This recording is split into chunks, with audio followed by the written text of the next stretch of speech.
चलो तो हम लोग अपना नेक्स्ट चैप्टर स्टार्ट कर रहे हैं साउंड वेव।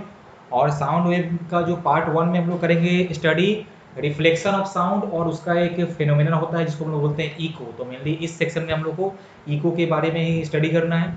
अब जैसे ही साउंड का बात आ गया तो साउंड वेव होता है, और वेव के बारे में जब भी हम लोग पढ़ते हैं तो वेव के कुछ कैरेक्टरिस्टिक होते हैं जो कि जानना जरूरी है आपके लिए।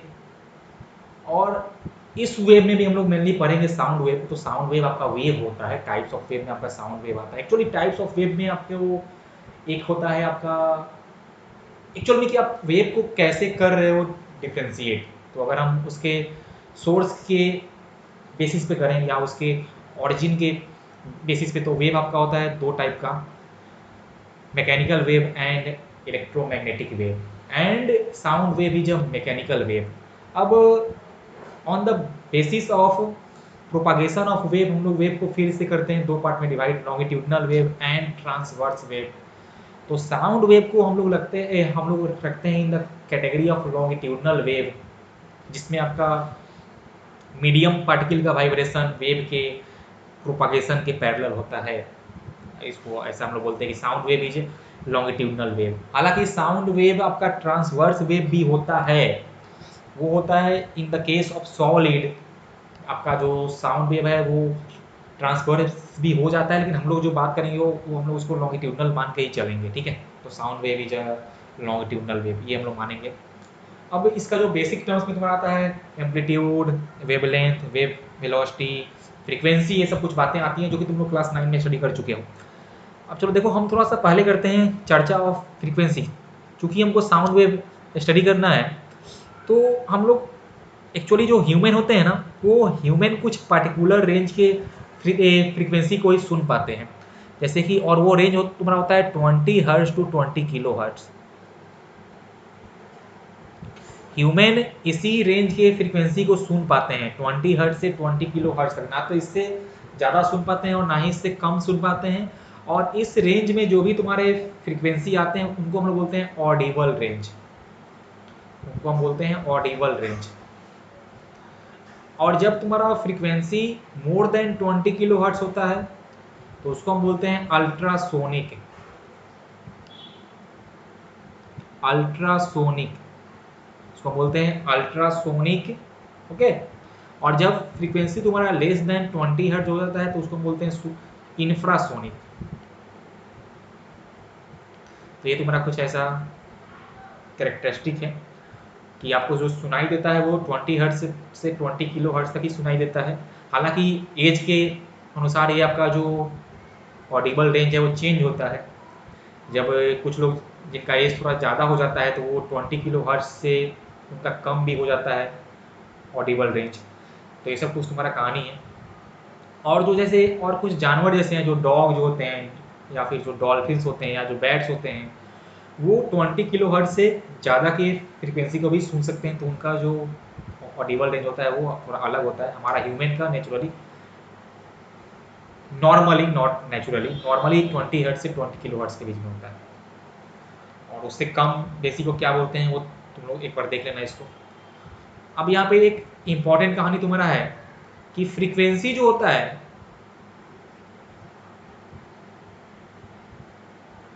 Frequency depends upon the source of the vibrating body. हम लोग ऐसा जानते हैं ना कि कोई भी जब बॉडी वाइब्रेट करता है तो वो वेव करता है प्रोड्यूस। और हमने कहा कि जो ये जो फ्रीक्वेंसी होता है वो तुम्हारा उस बॉडी पे ही डिपेंड करेगा कि जो वाइब्रेट कर रहा था, जिसके चलते मेरा वेव प्रोड्यूस हुआ है ना, उसी पे मेरा फ्रीक्वेंसी डिपेंड करता है। Frequency does not depends upon the medium. Frequency does not depends upon the medium. Frequency depends upon the source which is producing the wave.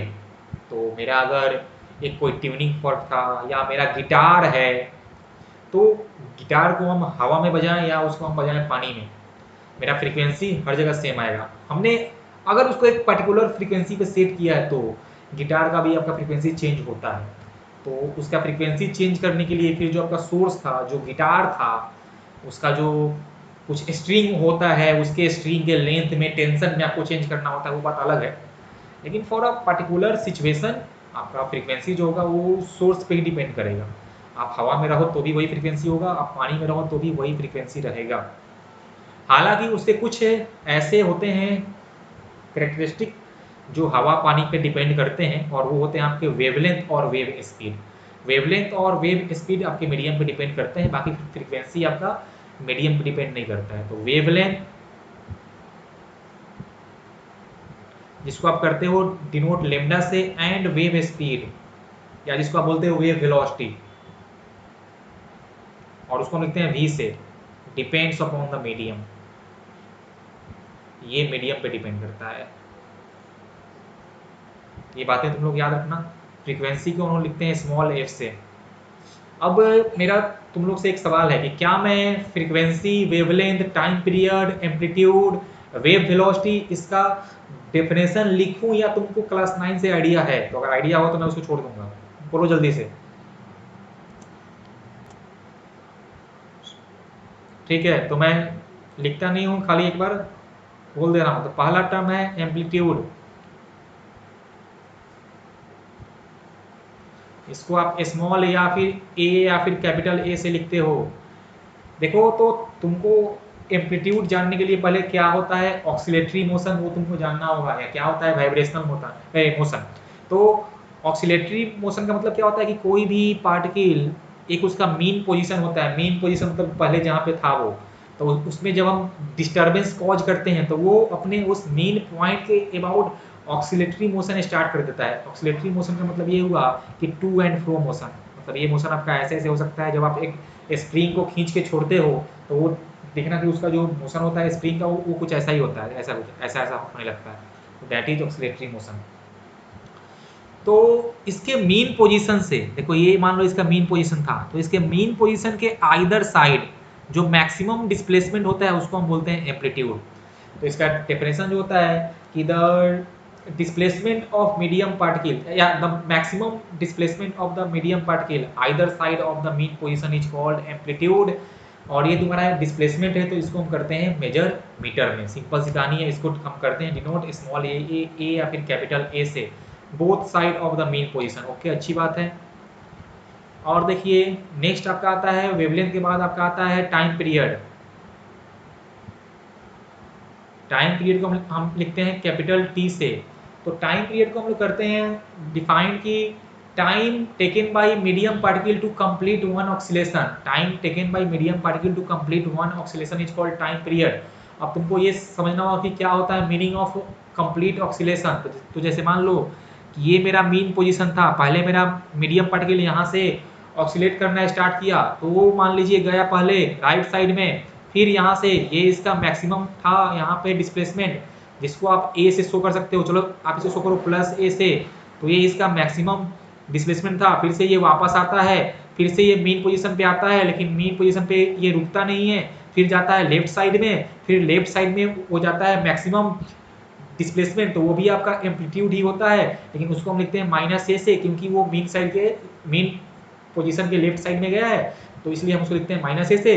फिर वापस वो मीन पोजीशन पे आता है, तो देखो तो वापस जब वो लेफ्ट साइड से होके मीन पोजीशन पे आता है तो हम उसको बोलते हैं कि इसका एक ऑक्सीलेशन कंप्लीट हो गया है, क्योंकि इसके बाद ये अपना पाथ फिर से रिपीट करेगा, फिर से जाएगा ऐसे, फिर से जाएगा ऐसे, फिर से जाएगा ऐसे। तो देखो एक जो मैंने रेड इंक से शो किया है वो था एक कंप्लीट ऑक्सीलेशन, फिर जो मैंने आपका वहाँ पे ब्लू इंक दिख रहा होगा उससे जो मैंने शो किया है वो भी आपका शो कर रहा है एक कंप्लीट ऑक्सीलेशन। तो इसको हम बोलते हैं वन कंप्लीट ऑक्सीलेशन। तो इसमें जो टाइम लगता है, टोटल टाइम, उसको हम बोलते हैं टाइम पीरियड। अब कुछ बच्चे को होता है कंफ्यूजन, ये टाइम पीरियड 1 सेकंड होता है। नहीं, ये बात आपकी गलती है। ये टाइम पीरियड आपका 1 सेकंड से कम भी हो सकता है, और कुछ केस में ये 1 सेकंड से ज़्यादा भी होता है। तो टाइम पीरियड आपका 1 सेकंड नहीं होता है। टाइम पीरियड वो टाइम होता है कि जितने टाइम में आपका एक कंप्लीट ऑक्सीलेशन हो पाए। ये टाइम ही था, तो इसको हम करते हैं मेजर सेकंड में। अब देखते हैं उसके बाद फ्रीक्वेंसी। फ्रीक्वेंसी को हम लिखते हैं एफ से। फ्रीक्वेंसी होता है number of oscillation in 1 second, या हम बोलते हैं number of vibration in 1 second. एक सेकेंड में कितना नंबर ऑफ ऑक्सीलेशन होगा। देखो इसको आप बोल रहे थे एक ऑक्सीलेशन, तो इसका टाइम पीरियड हो सकता है कि 1 नहीं हो, 1 से कुछ अलग हो, कम भी हो सकता है, बेसी भी हो सकता है। तो 1 सेकेंड में जितना नंबर ऑफ ऑक्सीलेशन होता है उसको हम बोलते हैं फ्रीक्वेंसी। तो हम लोग लिखते हैं कि frequency is equal to one by time period, frequency is equal to one by time period, और टाइम पीरियड का होता है यूनिट सेकेंड, क्योंकि हम लोग उसको वो टाइम ही है तो उसको हम करते हैं मेजर सेकेंड में, तो इसलिए यूनिट ऑफ फ्रीक्वेंसी होता है, यूनिट ऑफ फ्रीक्वेंसी आपका होता है सेकेंड इनवर्स, या इसको एक साइंटिस्ट के नाम पे नाम दिया गया इसको हर्ट्ज, इसको हम लिखते हैं सिंपल फॉर्म में एच, कैपिटल एच और स्मॉल जेड, तो hertz is the unit of frequency, या इसका सेकेंड इनवर्स भी होता है। ओके, तो ये आपका हो गया फ्रीक्वेंसी। नेक्स्ट आपका होता है वेव वेलोसिटी, या आप उसको वेव स्पीड भी बोलते हो, वेव वेलोसिटी, जिसको हम लिखते हैं v से। तो वेव वेलोसिटी हम लोग बोलो, देखो, तो ये हो गया तुम्हारा, हाँ नेक्स्ट है तुम्हारा वेव वेलोसिटी, तो इसको हम लिखते हैं कि distance travel by wave in one time period, one time period में, जो आपने टाइम पीरियड फाइंड किया था यहाँ से, वन टाइम पीरियड में वेव जितना डिस्टेंस जाता है उसको हम बोलते हैं, नहीं सॉरी गलती हो गया यार, अरे sorry, wave velocity is the distance, मैं इसको आप यहाँ पे इसको लिख देता हूँ, distance travel by wave, distance travel by wave in 1 second is called wave velocity, not in one time period. Distance traveled by wave in 1 second is called wave velocity. एक सेकेंड में मेरा वेव जितना distance दूर जाएगा, जितना distance travel करेगा, उसको हम बोलते हैं वेव वेलोसिटी। तो ये वेलोसिटी था, तो एक हम लोग करेंगे मीटर पर सेकेंड करेंगे मेजर। नेक्स्ट वेवलेंथ, जिसको हम लिखते हैं लेमडा से, ये होता है डिस्टेंस ट्रेवल बाय वेव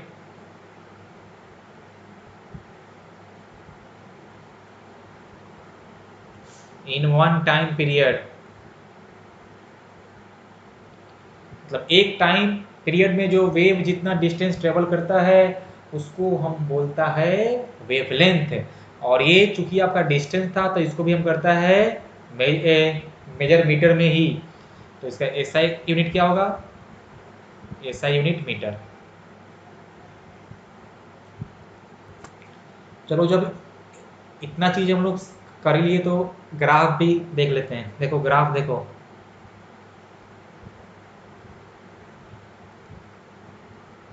सबसे पहले मैं ग्राफ कर रहा हूं draw displacement versus time period, या time, not time period, time. Displacement हमने यहाँ लिया है मीटर में और यहाँ हमने टाइम लिया है सेकंड में। तो ग्राफ में बनाऊंगा कुछ ऐसा, ऐसी लगी लगन, ग्राफ ऐसा आता है, थोड़ा सा यहाँ पे गड़बड़ हो गया, हाँ कुछ ऐसा ग्राफ आता है। और ये जो यहाँ पे आपको शो हो रहा है ना ऑरिजिन, ये आपका था मीन पोजीशन, तो मीन पोजीशन से maximum displacement either side, mean position से maximum displacement either side is amplitude. तो आप इसको लिख सकते हो प्लस ए से, आप इसको लिख सकते हो माइनस ए से। हालांकि जितना ये ऊपर में होता है डिस्टेंस उतना ही ये नीचे में भी होता है। वो जो माइनस है आपका बस शो कर रहा है डायरेक्शन की, एक बार मीन पोजीशन के राइट साइड में होगा तो एक बार मीन पोजीशन के लेफ्ट साइड में होगा, या एक बार मीन पोजीशन के ऊपर तो एक बार मीन पोजीशन के नीचे, बस सिंपल सी, और कुछ नहीं कहानी है। तो ये आपका शो कर रहा था एम्पलीट्यूड। अब देखो तो कितने टाइम बाद आपका पाथ फिर से रिपीट हो रहा है, देखो इतने टाइम बाद, दिस इज इतने टाइम बाद जो मैंने यहाँ पे रेड से मार्क किया है, इतने टाइम बाद आप देखो तो पाथ आपका फिर से रिपीट कर रहा होगा, ग्राफ आपका फिर से रिपीट कर रहा है, तो इसको हम टाइम पीरियड। तो ये आपका हुआ वन टाइम पीरियड, तो इसका जो आधा होगा ये आपका होगा half of the time period. Similarly ये जो आपका हो जाएगा हो जाएगा 3t/2, मतलब 1.5 ऑफ द टाइम पीरियड, और ये आपका हो जाएगा double of the time period. अब सुनो देखो ध्यान से, तुमको जब डिस्प्लेसमेंट वर्सेस टाइम दिया रहेगा का ग्राफ दिया रहे, तो वहाँ से हम लोग क्या क्या फाइंड कर सकते हैं, तो वहाँ से हम फाइंड कर सकते हैं उसका एम्पलीट्यूड, वहाँ से हम फाइंड कर सकते हैं उसका टाइम पीरियड, चेक करेंगे कि कितने टाइम बाद ग्राफ फिर से रिपीट किया है, और जैसे ही हमको टाइम पीरियड मिल जाएगा हम लोग वहाँ से फ्रीक्वेंसी भी फाइंड कर सकते हैं। तो फ्रीक्वेंसी बराबर 1/टाइम पीरियड, पक्का बोलो। ग्राफ नंबर 2, एक ग्राफ नंबर 1 था, ग्राफ नंबर 2, ग्राफ नंबर 2 में ड्रॉ करूंगा डिस्प्लेसमेंट वर्सेस डिस्टेंस। अब तुम लोग सोचोगे कि यहाँ पे 2 कैसे आ गया, डिस्प्लेसमेंट भी और डिस्टेंस भी, तो मैं तुमको अभी समझा रहा हूँ, चाम पत लो। दोनों हम लोग लेंगे, करेंगे मेजर मीटर में। सुनो देखो क्या होता है एक्चुअल में वेव मोशन में क्या होगा कि मेरा जो मीडियम पार्टिकल्स था वो करता है ऑक्सीलेट। अब वो या तो कर सकता है right side left side oxalate, या वो ऊपर नीचे भी कर सकता है, उसमें कोई चाप की बात नहीं है, ठीक है। तो ऊपर नीचे कर सकता है, राइट साइड लेफ्ट साइड भी कर सकता है, तो आप जो मन करो आप उसको लेके आप समझ सकते हो। तो जैसे मान लो कि हमने लिया है लेफ्ट राइट वाला, या अच्छा होगा कि आप लो ये वाला, ये अप एंड डाउन वाला। तो हमने माना कि ये था मेरा मीडियम पार्टिकल, तो क्या होगा कि ये अपने पोजीशन से ऊपर और नीचे करेगा वाइब्रेट, ऊपर और नीचे करेगा वाइब्रेट। देखो ऊपर जाएगा फिर नीचे आएगा, फिर ऐसे ऐसे ही करता है वाइब्रेट। और साथ ही साथ क्या होता है मेरा वेव ट्रेवल भी करता है। जैसे आप जब पत्थर मारते हो, आप जब कभी ऐसा करना कि पानी में पत्थर मार दो और किसी एक पोजीशन पे आप एक कॉर्क रख दो, तो आपको ऐसा फील होगा कि वो जो कॉर्क था ना वो उसी पोजीशन पे करेगा ऊपर नीचे ऊपर नीचे ऊपर नीचे। मतलब कि वो जो मेरा मीडियम पार्टिकल वहाँ का जो पानी था वो आपका कर रहा है ऊपर नीचे ऑक्सीलेटरी मोशन। और साथ ही साथ तुमको ऐसा भी दिखेगा कि वो जो रिपल्स फॉर्म हुए थे वो उस कॉर्क वाले पॉइंट से किसी और पॉइंट पे पहुंच गए हैं। मतलब कि मेरा जो वेव था वो भी मेरा किसी तरफ वो ट्रेवल कर रहा था, समझे ना। तो देखो मेरा मीडियम पार्टिकल भी कर रहा है ऑक्सीलेट और साथ ही साथ मेरा वेव भी कर रहा है ट्रेवल। तो जो हमने ये डिस्टेंस लिया है ना वो हमने लिया है वेव ट्रेवल के लिए, कि वेव जो मेरा कितना डिस्टेंस ट्रेवल किया है। और जो हम डिस्प्लेसमेंट ले रहे हैं वो हम लिए हैं फॉर मीडियम पार्टिकल, वो जो ऊपर नीचे कर रहा था। तो अब तुमको समझ में आ गया होगा कि ये जो डिस्प्लेसमेंट है वो है फॉर मीडियम पार्टिकल, और जो डिस्टेंस है वो है मेरा वेव के लिए, कि वेव कितना दूर गया है। ओके, ग्राफ इसका भी आता है सिमिलर सिमिलर टू द, जैसे हमने वहाँ ग्राफ बनाया, शेप सेम आता है शेप। ओके, तो ग्राफ बनाएंगे हम।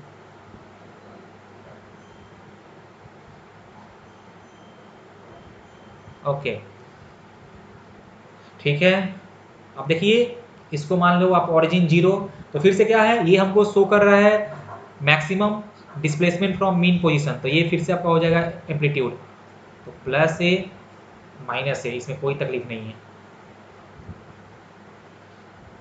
लेकिन इस बार हॉरिजेंटल एक्सिस पे टाइम नहीं था, वो डिस्टेंस है, तो इस बार हम लोग टाइम पीरियड नहीं फाइंड कर सकते हैं। तो देखो यहाँ से क्या फाइंड करेंगे, अब तुम देखो ध्यान से। तो फिर से क्या हो रहा था कि इतने डिस्टेंस के बाद देखो, तो यहाँ से मैं जहाँ पे ब्लू लाइन से कर रहा हूँ या ब्लू मार्क जहाँ पर दिया है, इतने डिस्टेंस के बाद आप इसको कुछ मान लो ऐसा एक्स, इतने डिस्टेंस के बाद मेरा फिर से पाथ या ग्राफ रिपीट हो रहा है। मतलब कि हो ना हो कि मेरा जो वेव था वो एक टाइम पीरियड में, हो ना हो मेरा वेव एक टाइम पीरियड में ये एक्स डिस्टेंस गया है। हमने ऐसा क्यों बोला, क्योंकि देखो क्योंकि आफ्टर वन टाइम पीरियड फिर से पाथ रिपीट होता है। तो हम देख रहे हैं ग्राफ क्या हो रहा है, ग्राफ आफ्टर एक्स डिस्टेंस फिर से रिपीट कर रहा है। और मतलब क्या कि वो जो एक्स डिस्टेंस है उसमें मेरा वेव एक टाइम पीरियड में जो डिस्टेंस गया है वही है, एक टाइम पीरियड में जो डिस्टेंस गया है वही है। और हम जानते भी हैं कि वेव जब एक टाइम पीरियड में जितना डिस्टेंस करता है ट्रेवल उसको हम बोलते हैं वेवलेंथ। मतलब यहाँ पे जो एक्स है आपका हो गया है, x is nothing but wavelength. मतलब जब तुमको डिस्प्लेसमेंट वर्सेज डिस्टेंस ग्राफ दिया रहे तो वहाँ से हम लोग फाइंड कर सकते हैं उसका वेवलेंथ और एम्पलीट्यूड। और जब हमको डिस्प्लेसमेंट वर्सेज टाइम ग्राफ दिया रहे तो वहाँ से हम लोग फाइंड कर सकते हैं उसका एम्पलीट्यूड और टाइम पीरियड या फ्रीक्वेंसी। अब देखो ध्यान से कि ग्राफ से हम लोग कैसे फाइंड करेंगे वेवलेंथ है। तो तुमको कुछ नहीं करना है, बस तुमको फाइंड करना है डिस्टेंस बिटवीन, देखो यहाँ पे ये 0 to 0, दो ए नहीं नॉट 0 to 0, एक्चुअल में आपको चेक करना होगा कि कितने के बाद आपका वो ग्राफ रिपीट कर रहा था। तो जैसे देखो हमने बोला कि O और ये पॉइंट आप मान लो P, तो O के बाद फिर पॉइंट P के बाद ग्राफ फिर से करेगा रिपीट, जैसा ग्राफ था O के बाद वैसा ही ग्राफ होगा आपका P के बाद। तो ये जो आपका X था ना ये आपका हो जाएगा डिस्टेंस वेवलेंथ। इसको आप इजी तरीका से ऐसे याद कर सकते हो कि distance between two consecutive peak, देखो ये भी आपका वेवलेंथ ही होगा, ये वाला ये भी आपका वेवलेंथ ही होगा। क्यों पूछो कैसे, देखो यहाँ से कि अगर तुम अब इसको मानते हो रेफरेंस पॉइंट, तो देखो क्या होगा कि फिर इसके बाद देखो आप, मैंने इसको नाम दिया पॉइंट आर और एस, पॉइंट आर और एस। तुम अगर पॉइंट आर को मानते हो रेफरेंस पॉइंट, तो आर के बाद जैसा ग्राफ था ना, देखो एस के बाद भी फिर से ग्राफ वैसा ही होगा। मतलब कि आर के बाद फिर एस से क्या हो रहा है, मेरा ग्राफ फिर से रिपीट कर रहा है। मतलब हम ये भी बोल सकते हैं कि आर से एस तक जाने में उसको वन टाइम पीरियड ही लगा होगा। तो इसके बीच का भी जो होगा डिस्टेंस वो उसका वेवलेंथ ही होगा। तो सिंपल तुम लोग ऐसे याद करना कि दो कंसेक्यूटिव पीक के बीच का जो होता है डिस्टेंस उसको हम बोलते हैं वेवलेंथ। तो आप ऐसे ही फाइंड कर सकते हो। और इसका जो आधा होगा, मान लो कि कंसेक्यूटिव पीक और कंसेक्यूटिव जो सबसे डाउन वाला पॉइंट होगा, तो उसके बीच का जो होगा डिस्टेंस, तो उसको हम बोलते हैं हाफ ऑफ द वेवलेंथ। मतलब कि देखो ये वाला, यहाँ से यहाँ तक, देखो ये था मेरा सबसे वो वाला पॉइंट लो वाला, और ये था मेरा पीक वाला। तो इस पीक से लो तक का ये आपका हो जाएगा हाफ ऑफ द वेवलेंथ। तो आपका ये भी है वेवलेंथ ओ से पी तक का, आपका आर से एस तक का भी वेवलेंथ ही है। तो आपको जो अच्छा लगे, आपको जैसे अच्छा लगे आपको ऐसे फाइंड करना। इस पर एक देख लेते हैं एग्जाम्पल्स।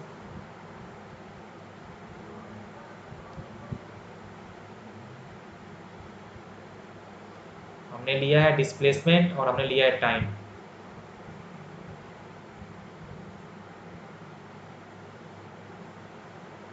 ये मीटर में है, 0.5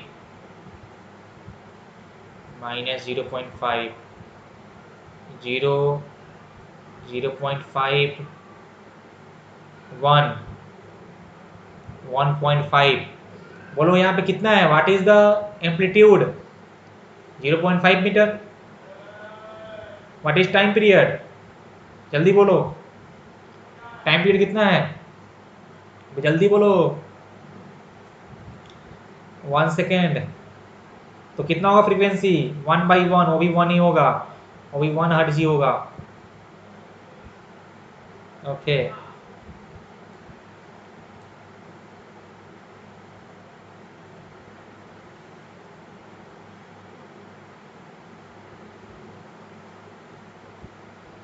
क्या करें भाई, फास्ट फास्ट हम लिख रहे हैं इसलिए क्योंकि ये क्लास 9 में एक बार हम बता चुके हैं इसलिए। डिस्प्लेसमेंट मीटर में, डिस्टेंस भी मीटर में, 0.2 प्लस भी ऐड कर दो, माइनस यहाँ ऐड कर दो, माइनस 0.2। ये देखिए 0.01, 0.02, 0.03। अब बोलिए जल्दी से, व्हाट इज एम्पलीट्यूड? बोलो। 0.2 metre. What is wavelength? Wavelength कितना है?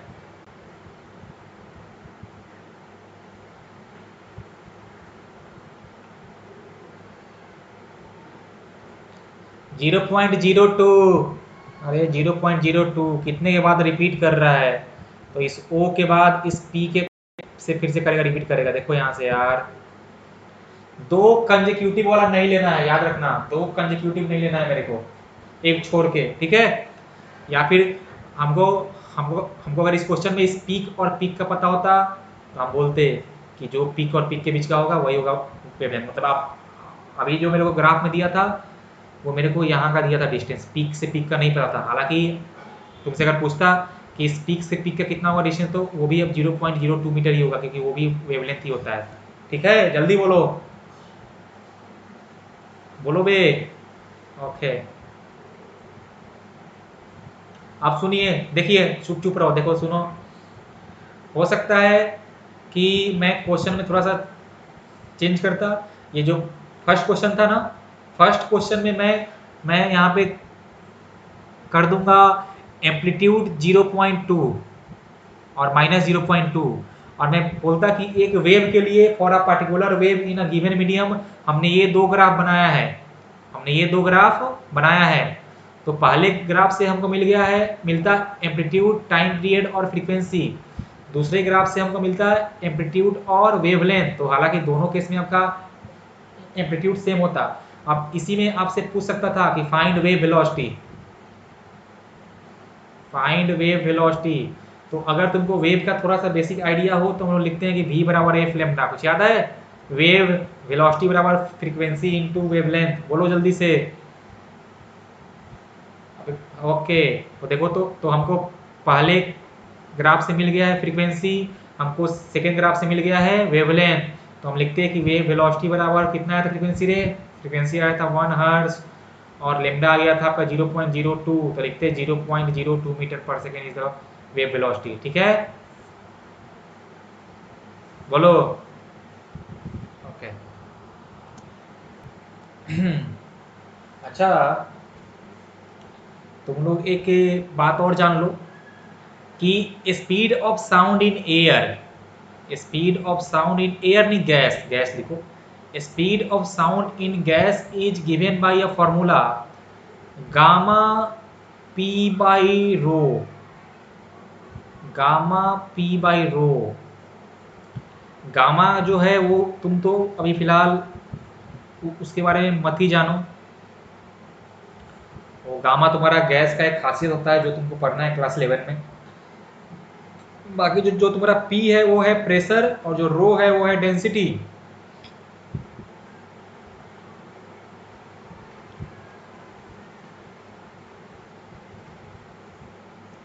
रो है डेंसिटी, तो ये तुम्हारा आता है speed of sound in gas के लिए। हमारे हवा के लिए भी ये है valid, for air also valid है। ओके, चलो अच्छी बात है।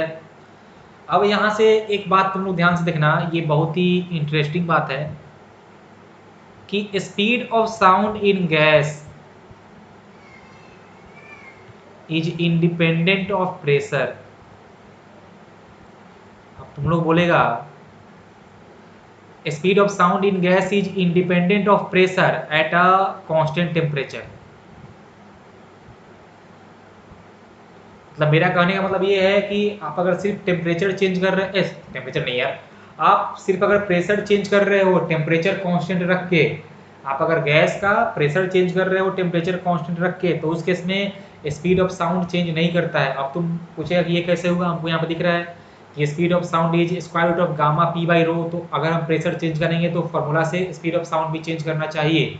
तो होता ये है एक्चुअल में कि आप अगर टेम्परेचर कांस्टेंट रख के प्रेशर चेंज करते हो तो उसका डेंसिटी भी चेंज करता है, उसका डेंसिटी भी चेंज करता है जो कि नीचे में है।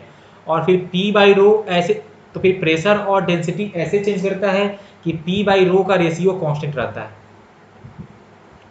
पी बाई रो का रेशियो कांस्टेंट रहता है। तो ये सब तुम लोग बस जानने की बात है, जान लो इसको कि speed of sound is independent of pressure at a constant temperature. आप अगर टेम्परेचर चेंज करोगे तो फिर स्पीड ऑफ साउंड चेंज कर जाता है। मतलब कि हमारे आसपास जो स्पीड ऑफ साउंड होता है वातावरण का टेम्परेचर चेंज करने से वो भी चेंज करता है। ठीक है, ओके। टेम्परेचर अगर तुम जब बढ़ाएंगे हम लोग तो स्पीड ऑफ साउंड इंक्रीज करता है। कितने से करता है तुमको अभी नहीं जानना है, बस जान लो इंक्रीज करता है। खाली प्रेशर चेंज करने से नहीं चेंज करेगा। सेकंड देखते हैं, डेंसिटी घटाने से, डेंसिटी घटाने से speed of sound in gas increase करता है। खाली प्रेशर चेंज करने से, आप अगर टेम्परेचर कांस्टेंट रख के प्रेशर चेंज किए हो तो स्पीड ऑफ साउंड चेंज नहीं करेगा। आप अगर ओनली डेंसिटी चेंज कर रहे हो तो आपका वेलोसिटी ऑफ साउंड चेंज करता है, और डेंसिटी घटाने से स्पीड ऑफ साउंड बढ़ता है एंड वाइस वर्सा। इसीलिए इन द डे, मतलब in the moist air, in the moist air हम लोग बोल सकते हैं कि इन मॉइस्ट एयर का क्या होता है, डेंसिटी कम होता है compare to the dry air.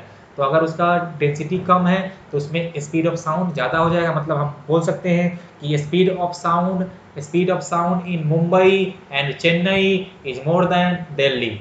समझे, क्योंकि चेन्नई और मुंबई का जो कंडीशन है वो ज़्यादा मॉइस्ट होता है, तो वहाँ पे स्पीड ऑफ साउंड ज़्यादा होता है। बोलो जल्दी, ठीक है, बोलोगे? Okay, thank you, thank you. हाँ, तो ये तुम्हारा हुआ speed of sound in gas, longitudinal wave हम लोग मान के चल रहे हैं अभी। एक तुम्हारा आता है formula for speed of transverse wave. हम अब बात कर रहे हैं ट्रांसवर्स वेव का, ये हम बात कर रहे थे अभी लॉन्गिट्यूडनल वेव का। साउंड मेरा होता है लॉन्गिट्यूडनल वेव, और वो भी हम बात की थी सिर्फ गैस में। अब हम बात कर रहे हैं स्पीड ऑफ ट्रांसवर्स वेव, और ये हम ट्रांसवर्स वेव हम एक स्ट्रिंग में बना रहे हैं। एक स्ट्रिंग में तुम एक स्ट्रिंग को एक एंड से बांध दो और दूसरे एंड से उसको सेक करो तो उसमें ट्रांसवर्स वेव बनेगा। तुमको ऐसा लूप उसमें फॉर्म करता हुआ तुमको ऐसा दिखेगा, तो तुम्हारा बनता है ट्रांसवर्स वेव। Okay, okay. अब जो तुम्हारा स्पीड और जो तुम्हारा स्पीड ऑफ ट्रांसवर्स वेव होता है वो तुम्हारा होता है, हम लोग लिखते हैं कि in a string is given है square root of T by small M. T by small M, T होता है tension, tension in the string, और स्मॉल एम होता है mass per unit length of the string. अब तुमको मतलब कि यहाँ से सिंपल सी कहानी है कि हम अगर उसे स्ट्रिंग में टेंशन चेंज करेंगे तो वेव वेलोसिटी चेंज करेगा, और वेव वेलोसिटी चेंज करने से फ्रीक्वेंसी चेंज करता है। एक मिनट रुक जाओ, mass per unit length of the string. देखो तुम लोग कंफ्यूज मत होना, इससे पहले हमने कहा था कि जो फ्रीक्वेंसी होता है वो ओनली सोर्स पे डिपेंड करता है, और हम यहाँ बोल रहे हैं कि टेंशन चेंज करने से वेव स्पीड चेंज करेगा तो उसकी फ्रीक्वेंसी भी चेंज कर जाएगा। तो एक्चुअली में होता क्या है कि आप अगर स्ट्रिंग का टेंशन चेंज कर रहे हो, मतलब कि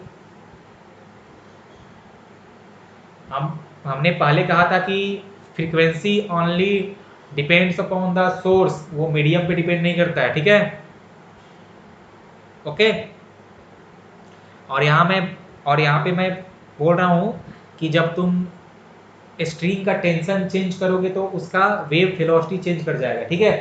तो वेव वेलोसिटी जो तुम्हारा होता है वो मीडियम पे डिपेंड करता है, वेवलेंथ भी मीडियम पे डिपेंड करता है, लेकिन फ्रीक्वेंसी तुम्हारा ओनली सोर्स पे डिपेंड करता है। इसका मतलब ये हुआ कि हम अगर एक स्ट्रिंग को सेम टेंशन रखते हुए अगर हम उसको हवा में रखें या रखें पानी में तो उसका फ्रीक्वेंसी चेंज नहीं करेगा, लेकिन आप उसको हवा में रखे हो और पानी में रखे हो तो उसका स्पीड चेंज कर जाएगा, समझा, ओके। हाँ, लेकिन अगर हम स्ट्रिंग में टेंशन चेंज करें तो उसका फ्रीक्वेंसी भी चेंज कर जाएगा, ये तुम लोग याद रखो, ठीक है। अगर हम उसमें टेंशन चेंज करें तो उसके बाद उसका फ्रीक्वेंसी भी चेंज करेगा और उसका स्पीड भी चेंज करेगा। और इसलिए तुम लोग अगर किसी को गिटार बजाने आता है तो देखना कि डिफरेंट टोन्स के लिए तुम लोग उससे स्ट्रिंग को जब तुम प्लग करते हो ना तो तुम कभी उसको कम फोर्स से प्लग करते हो, तुम कभी उसको ज़्यादा फोर्स से प्लग करते हो, तो जो वहाँ से साउंड होता है प्रोड्यूस, वो डिफरेंट साउंड तुम्हारा प्रोड्यूस, क्योंकि हम लोग डिफरेंट उसमें टेंशन करते हैं प्रोड्यूस, तो डिफरेंट टेंशन प्रोड्यूस करने से डिफरेंट फ्रीक्वेंसी का साउंड वहाँ से निकलता है। तो कभी शार्प साउंड भी आ सकता है, कभी तुम्हारा थोड़ा सा लो टोन का साउंड भी आ सकता है। हालांकि वो जो तुम्हारा फ्रीक्वेंसी है और भी बहुत सारे फैक्टर्स पे डिपेंड करता है। तुम लोग के लिए एक सिंपल सा एक्सपेरिमेंट है, अगर तुम्हारे घर में गिटार होगा तो तुम जाके देखना कि उसमें जनरली 6 स्ट्रिंग्स होते हैं और 6 का थिकनेस अलग अलग होता है। अब तुम्हारा काम ये है कि तुमको सोचना है कि उसका थिकनेस अलग क्यों होता है, बस तुमको इतना सोचना है। और तुमको ये भी पता है, तुमने अगर कभी गिटार प्ले किया होगा तो, कि उसमें जो 6 स्ट्रिंग है तो 6 स्ट्रिंग को प्लग करने के बाद डिफरेंट फ्रीक्वेंसी का या डिफरेंट शार्पनेस का साउंड वहाँ से निकलता है। तो तुमको आंसर मिल गया कि क्यों हम लोग वो डिफरेंट थिकनेस का रखें। तो ये सब बहुत सारा ऐसा फैक्टर है जिससे अपना ये सब बनावट हम लोग का डिपेंड करता है, गिटार का या जो हम लोग का पियानो होता है उसमें जो कीज रहते हैं डिफरेंट की डिफरेंट स्ट्रिंग से होते हैं अटैच, इसीलिए डिफरेंट साउंड निकलता है। आपका जो फ्लूट होता है उसमें डिफरेंट होल्स दिए रहते हैं, आप जब एक होल को करते हो बंद तब साउंड आपका आता है किसी और मतलब नोट का, जब आप कोई और होल करते हो बंद तो आपका साउंड किसी और नोट का आता है। प्लस आपने जब वो देखा होगा कि कुछ ऐसे भी साउंड इंस्ट्रूमेंट होते हैं जो कि पतले होते हैं, कोई मोटे होते हैं, तो उनका भी जो आता है फ्रीक्वेंसी वो डिफरेंट नोट का आता है। बहुत सारा ऐसा फैक्टर है जिसमें बहुत मजा आता है पढ़ने में, तुम लोग को नहीं जानना है। फिलहाल तुम लोग का बस इतना काम है कि तुम लोग देख के आना हम जो बोले कि गिटार के स्ट्रिंग का थिकनेस, ठीक है। और फिलहाल तुम लोग ये याद रखना, हालांकि हम लोग गिटार के थिकनेस और फ्रीक्वेंसी पे हम लोग और भी चर्चा करेंगे आगे जब हम लोग साउंड का वो पढ़ रहे होंगे, कैरेक्टरिस्टिक ऑफ साउंड, तो हम लोग उस पर आएंगे। फिलहाल तुम लोग ये सब बातें याद रखना, ठीक है। तो आज अपना इको तो स्टार्ट नहीं हुआ लेकिन हमने कुछ बेसिक बातें वेव के बारे में सीखा, ठीक है। तो हम लोग इको पढ़ेंगे नेक्स्ट डे, ओके, बोलो।